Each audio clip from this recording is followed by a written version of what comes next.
কাঁচা আম দিয়ে মজাদার ডাল রান্না। আসসালামু আলাইকুম, কেমন আছেন আপনারা সবাই?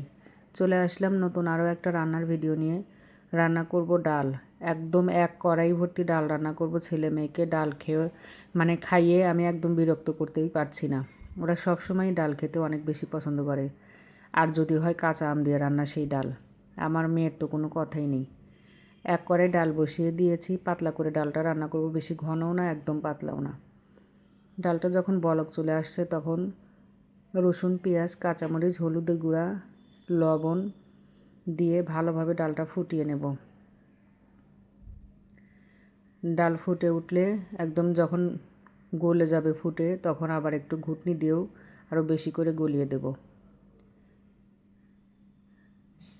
ডাল ঘোটা হয়ে গেলে এখন দিয়ে নেব আমি কাঁচা আমগুলো। কাঁচা আমগুলো যাতে আস্ত আস্ত থাকে, এই কারণে ডাল খানিকটা সেদ্ধ হওয়ার পরে ঘুটে দেওয়ার পরে তারপরে দিয়ে দিলাম।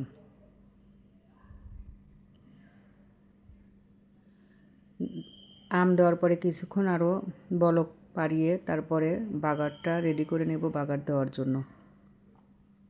ভাজি পুরি করার তেলগুলো আমি আলাদা করে রেখে দিয়েছিলাম, সেই ভাজি পুরির তেল দিয়েই বাগারটা রেডি করে নিচ্ছি।